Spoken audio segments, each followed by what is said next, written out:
I'd also like to welcome you to this today's Gesis Meet the Experts talk. And yeah, thanks to the organizers, not only for organizing this event, but also for the introduction.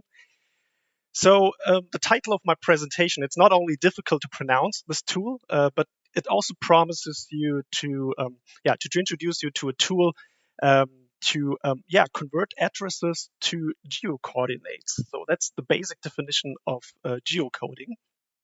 And that's basically a technical procedure. And it's done usually in the context of georeferencing and working with geospatial data. So there's actually more to it than just being a technical procedure. And for this reason, my plan for this presentation is to spend maybe the first half of this presentation to provide you with some more context to the actual background, why social science researchers use geospatial techniques, for example. So there are other questions hopefully answered about the data landscape, and most importantly, why we at Gesis are hopefully qualified to talk about this in the first place. And then, don't worry, I will also talk about the tool, obviously. So you may already know this from Sebastian Zayas and Pascal Siegers or Anne-Kathrin Stropp's talk in the series. And yeah, Anne particularly made it clear that the spatial context or researching the spatial context to explain social behavior or political attitudes, for example, is not necessarily new to the social sciences. My favorite example in that regard is the theory from Gordon W. Alpert, also known as the context theory. And this theory states that so-called non-artificial contact between members of the majority of a society and members of the minority of the society reduces prejudice towards the latter.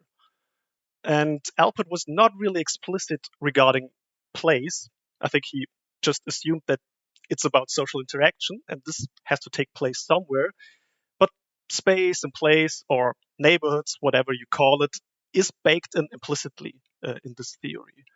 So contemporary research on this topic nowadays actually uses elaborated spatial techniques to test the theory. So although it's more implicit in the theory, researchers use spatial techniques to actually test the theory, right? This is an example for space and place being implicit in social science theories, but there are other examples, other branches of social science research that are a bit more explicit. So, for example, the urban studies, regional sociology, environmental social sciences. I mean, it's already in the name, right? But nevertheless, there's still stark contrast between the methods that are used in the specific domains. So, yeah, there's quite a variation. And here's one example from my field. So you must know I'm a sociologist by training. And as you may know, sociological research, at least in Germany, is, at least in my opinion again, artificially divided between qualitative and quantitative work. So there's a huge body of research about spatial context in the qualitative area. So a lot of studies normally focus on regional phenomena of places, but they are really in-depth conceptually and empirically, I would say. The difficulty with this research is that it's often not that easy to transfer or translate the findings to an also emerging body of quantitative research, where I belong to as well. So quantitative researchers often use measures of spatial context or spatial units, more or less, that are already in the data. So, for example, administrative borders for municipalities. And also, they often consider these spatial units as some sort of containers where social interaction takes place. But this social interaction is seldomly tested. So my suspicion is that this research usually is not that impressive to qualitative researchers as well, because it also can't be that easily transferred to their branch of research. There are current dynamics in the field that may lead to a wider recognition of both fields vice versa. So I'm still quite optimistic. So, I mean, this is a statement about an issue, but I think things are changing. And you may wonder why this is the reason. And this is my argument for that, why it's changing. So it may be a bit ironic because I think it's because of a changed quantitative data landscape. So relying on predefined spatial units or broad measures of social context is no longer required for quantitative social science researchers.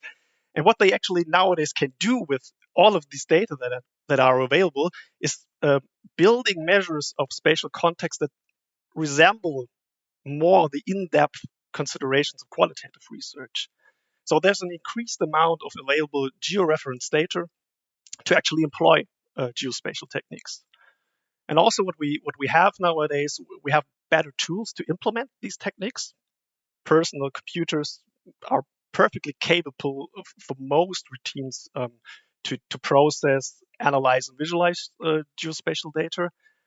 Plus, we can use standard software such as R for these efforts. So we don't even have to learn a new language or software. Okay, after all of this was said, you may think or may ask you what that actually means from the standpoint of the methods that can be used nowadays, if you will. Another question would be, what are georeferenced data and for what purpose can I use these data in the first place? So the most basic definition of georeferenced data is that it's data that were enriched with geocoordinates. Usually we mean classic geospatial data as they are shown on the map here on the left-hand side. So this is a cutout map from the city of Cologne with different layers of geospatial data. And these layers also include different geometries. So we have lines as a road network, we have polygons as district boundaries, we have uniformly shaped grid cells of different sizes that contain information about land use or immigrant shares. And again, we have polygons for road traffic noise. Survey respondents locations can be such a geometry as well. So simple geocoordinates can be a point on a map. And this enables us to project all data in one space and to extract information from one layer to another. This is what we call spatial linking. So in case of survey respondents' geocoordinates, we either can extract information one by one just by the simple location, for example, the immigrant share at this location, or we can use geographic relations, for example, proximities to specific areas in the other layers, for example, a specific noise decibel value. So in summary, this is more or less what we at GESIS call georeferencing and spatial linking. And we have been active in this area already a couple of years. So it more or less, at least systematically, started with the georeferencing of the German General Social Survey back in 2015. So already 8 years this year. And we linked, in this project, we linked the GGGS to environmental noise data and data from the German census in the DFG project. And I mean, subsequently, other projects have started, they have finished, or are about to start. Don't worry, you don't have to care actually too much about each individual one of them. It's just important to know that these projects focus on different aspects that are actually important for georeferencing. So, for example, technical procedures such as spatial linking, visualization and spatial analysis, or most importantly, I guess, data access. So this reduced timeline might be a bit more relevant for you. And this timeline shows you some of the projects you as a researcher or a user can profit from. And first of all, there are data products, such as the Georeferenced German General Social Survey or the Georeferenced German Longitudinal Election Study that was introduced in the talk from Ann-Kathrin Stroppe in this Meet the Expert series earlier this year. And this is actually an ongoing process as new survey data are incoming, such as I have to look it up, German Family Demography Panel Study called Freda. But early on in this process, we also aim to provide access to the tools we use internally, also to external users. And one example is this geocoder I will present you in a minute. And yeah, I mean, all of these tools are constantly revisited by using them ourselves. So this is our maintenance mode, if you will. And one of our particular aims is to publish these tools in a really straightforward way for social scientists. So a specific format that has to be shown of being really reliable are R packages.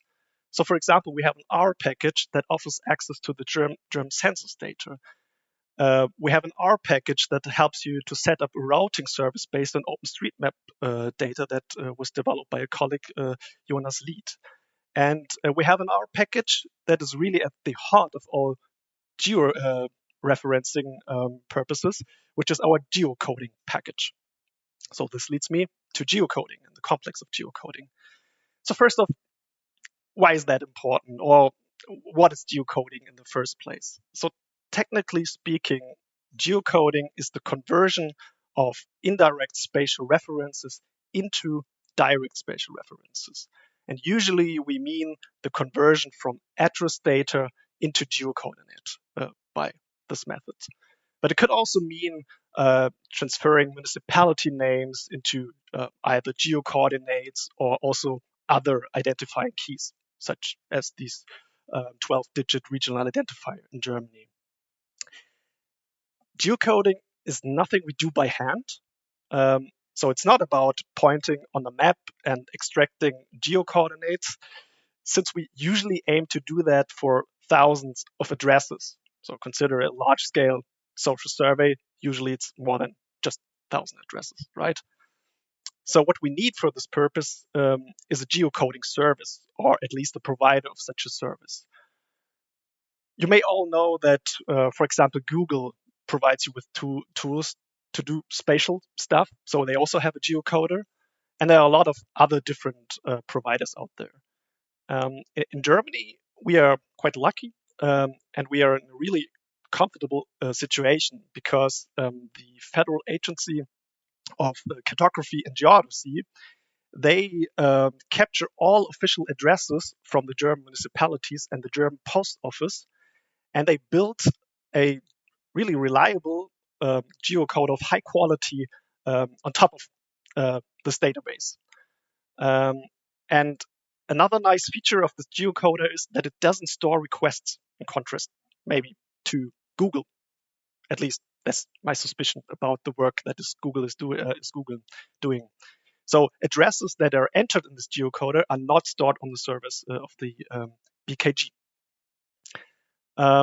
They provide you access to the geocoder either as a web application where you can directly upload, for example, a CSV file, and then you receive your CSV file with some added geocoordinates. But they also have an application programming interface API. And I mean, in our practice, we usually should aim for using the programming routine, for example, in terms of reproducibility. But sometimes APIs are not that easy to exploit for ordinary social scientists like me, at least. And this is the whole story why we actually developed the BKG geocoder R package. So our reasoning is that R nowadays is part of the curriculum of social scientists, by large at least. And so therefore, social scientists should be able to actually use the functions of the package. And what the package does is it provides you access to the BKG geocoding API for direct online geocoding, and also access to the BKG address database for offline geocoding. I'll come back to this in a minute. What's important is that it not only provides you access to the geocoordinates, but it can also be used to create a data set that we usually call a regional data set. I also will come back to this in a minute. Originally, this package was developed by me, but not luck, fortunately, in the last 2 years, my GESIS colleague Jonas Lied stepped in to actually really harden the backbone of the geocoding And he gave the function a really serious facelift and detailed documentation. So really kudos to him, specifically to him for this now really great package. And by the way, he's also the author of this routing package I earlier mentioned that you also might want to check out. Okay, so after all this theory, let's see this package in action. So we have here an example of addresses from 10 more or less randomly chosen Leibniz institutes. And you can see them here in the data table, but I will zoom in some sort of a non-distraction mode. And what you see here, it's a basic table that comprises of rows for each institute and individual columns for the street name, the house number, the zip code, place, and the institute acronym. And that's, an ordinary data table you may also know from survey research using addresses from respondents, just Leibniz institutes in this case. And as a first step, we want to directly use the BKG API to geocode these addresses into coordinates. So we're switching back to this non-distraction mode. And you can now see on the top the corresponding R function of the bkggeocoder package. And this function is called bkg_geocode. And the most basic argument that you need is the actual data set where the addresses are stored as a first argument. And as a second argument, you use the column positions where the address information is stored. So street name, house number, zip code, and place. And in the last step, or in the same step more or less, we also store the results of this procedure in an R object called Leibniz_addresses_geocoded. And after you fired up this command, and when you print the object that was just created, you first get some sort of a summary information about how many addresses could actually be geocoded, 10 out of 10. So that's nice. And the overall mean quality of the geocoding.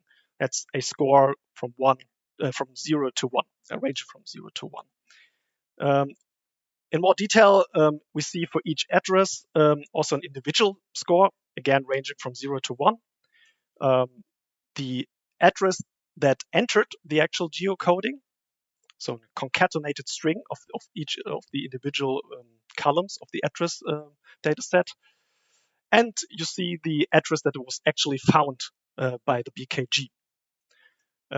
Coming back to the score, usually a score above 0.96 is considered as being good in the documentation of the BKG geocoder.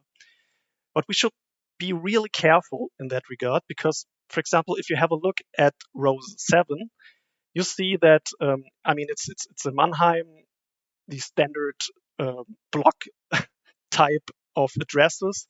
But we see that in the output or the address that was found by the BKG, the block was not found. So this score actually refers not to the street.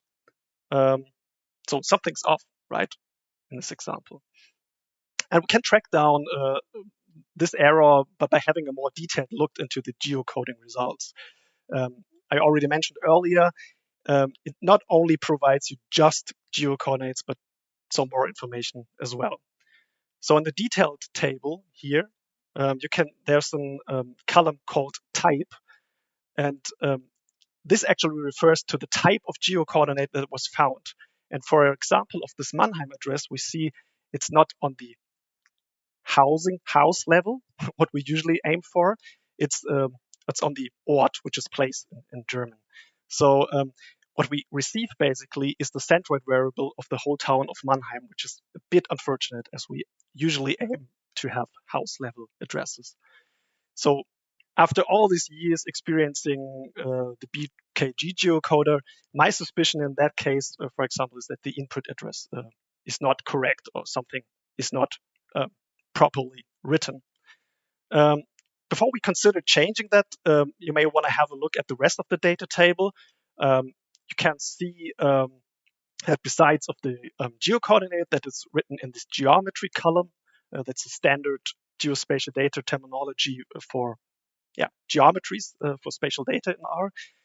we also see that we receive, for example, this 12-digit regional identifier for the municipality a geocoder that it is located in. And this is actually really important information to build a regional data set for survey data that we at GESIS usually do. Okay, concerning our issue with this Mannheim address in row 7 again, what we did here, we added a white space between the first character of this block here and the actual number. So it's similar to this first address in this data table here. It's also a Mannheim address. There's a white space, so we did that as well here. And when we enter this corrected or these corrected addresses, or just this address back into the geocoder, we actually receive the correct address for the for this entered address here. So although geocoding is more or less an automatic procedure, oftentimes you also have to conduct some more low-level work in the sense that you have to review the input and the output addresses, and depending on the quality actually that your project is aiming for, also correction of address data may be required. There's really a big elephant in the room, you may wonder, and I think you are right. So in a survey project, address information is quite some sensitive data in contrast to the addresses of Leibniz Institute, for example. So by default, this information is not allowed to be shared, sometimes even within a group of project members.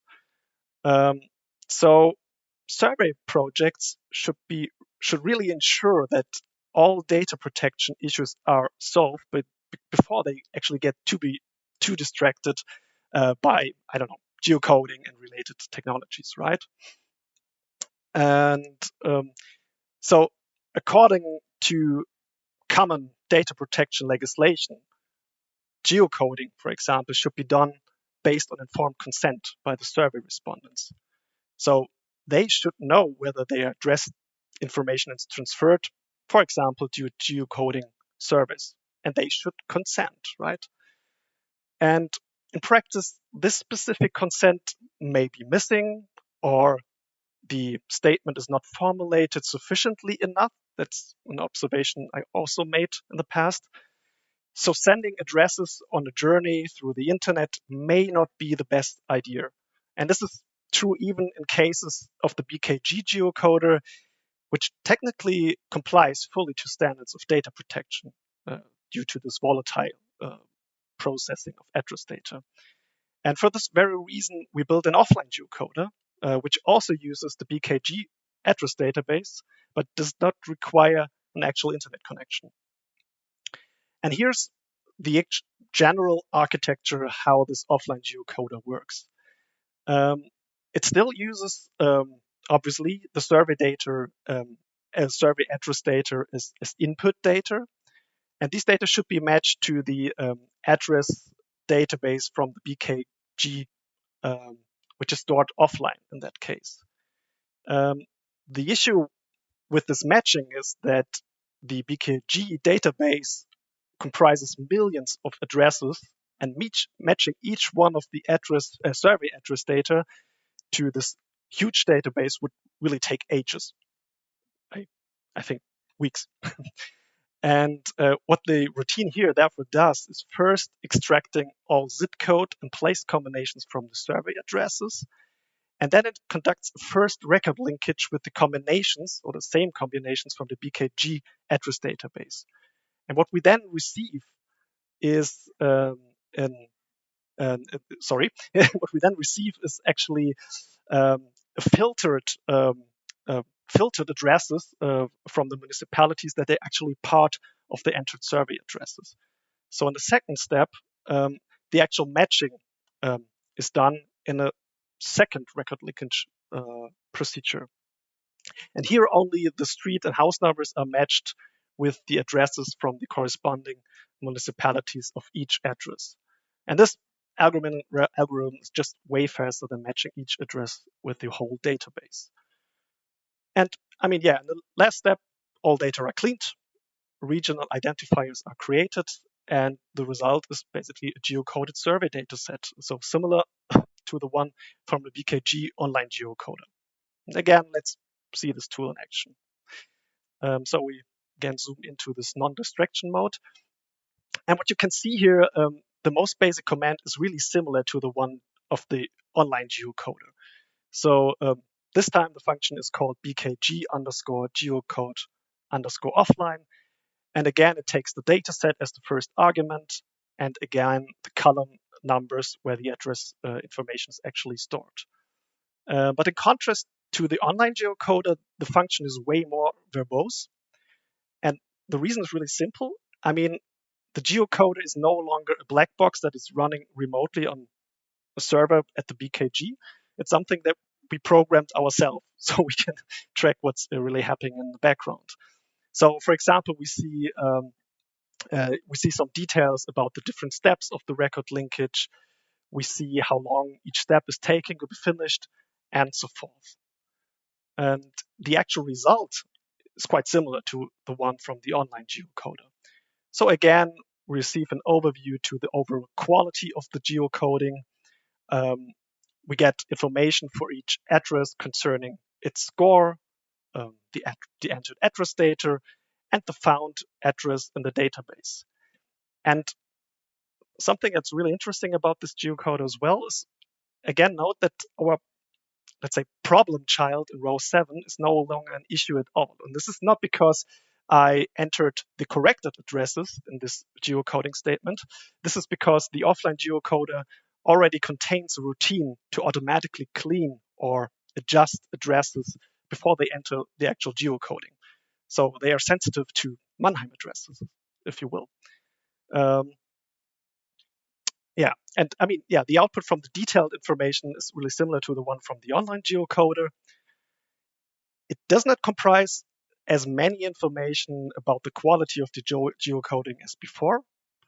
So this is because the offline geocoder aborts geocoding of addresses for which no specific address was found. So therefore, we don't receive geocoordinates, for example, for municipality centroids, but we get all the other different regional identifiers as before that help us building a regional data set. So for example, this 12-digit regional identifier for the municipalities. So this is actually a first glance on the main functions of the package, and you may now wonder how you can actually access the tool. And since it's an R package, it can simply be installed by one simple command in R. So currently the package is hosted on GitHub. So this install underscore GitHub function from the remotes package is your friend to install it. However, or maybe the bad news, you may not be able to use all of the functions in the package. For example, in order to use the online geocoder, you need a BKG license. So you should check out whether your research project or your institute is actually able to apply for such a license. And if this is not the case, GESIS is the service provider for the German social science community, so for you. And in our role as a license, so in this role and as a licensee of the BKG services, we are actually allowed to build our services based on the BKG data, as we did with this BKG geocoder tool. So if your project needs geocoding and you cannot acquire a proper BKG license, just talk to us and we will figure something out. So here's a short summary about this whole geocoding. As I stated in the beginning, I mean, geocoding is a technical procedure. It's technical, but it's the most important prerequisite actually to receive something like georeferenced survey data. And then to apply, for example, spatial techniques and analysis to your data. I mean, it depends on the research, but in principle, geocoding should be based on high quality input data. And this is not always ensured with all geocoding services. At least you're not able to evaluate the quality by yourself. In our position as GESIS, we were able to build a hopefully easy to use tool based on official administrative data of high quality from the BKG. And the good thing about this tool is, it respects data privacy actually in two ways. So concerning the online geocoding, still, it's really volatile, it does this volatile processing of the address data. So no address information is actually stored on the servers of the BKG. And if this is an issue, for example, because of missing informed consent, you can use the offline geocoding where the addresses never leave your network. We should look at this tool in the broader context of georeferencing, as is mentioned in the beginning already, not only at GESIS, but also in the social sciences in general.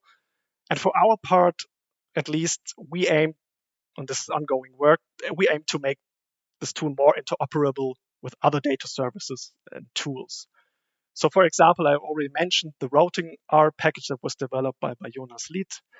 And the geocoordinates from the geocoder, for example, could be used to automatically receive something like accessibility measures of local infrastructures. Based on these geocoordinates, but also on the routing and additional data from the BKG, but I don't know, specific points of interest, hospitals, supermarkets, and so on. Generally, as mentioned in the beginning, geocoding is really at the heart of all georeferencing efforts, but it's a mean to an end, not an end in itself. So although programming this tool was quite exciting and interesting, our main mission actually is making georeferenced data more accessible to social science researchers. So you may want to stay tuned what is planned regarding the general complex of georeferencing at GESIS in the coming years. One example would be that we actually plan to build an interface to Earth observation data, again, as an R package. And the approach is really similar to what we did with all the other R packages as well. But for now, you may also want to know more about georeferenced data at GESIS and our ideas about data linking. So not only geospatial data, but also digital trace data, for example. And for this, you should definitely check out Anne-Kathrin Stroppe's talk in this Meet the Expert series about the georeferenced germ longitudinal election study, where she really provides a way more in-depth look at the actual application of geocoding for one single data set or a family of one single data set, which is the GLASS. And there's also Sebastian Zayas and Pascal Sieger's talk, where they give you a very comprehensive overview conceptually about data linking and its possibilities for research. And finally, short advertisement, there's also an upcoming workshop about using geospatial techniques in R if you're really interested in applying the methods we use in our research, in your own research as well. And this is it. So here are my references. And with those, I'd like to thank you so much for attending. I'm really looking forward to your questions, your remarks, and the overall discussion of today's talk.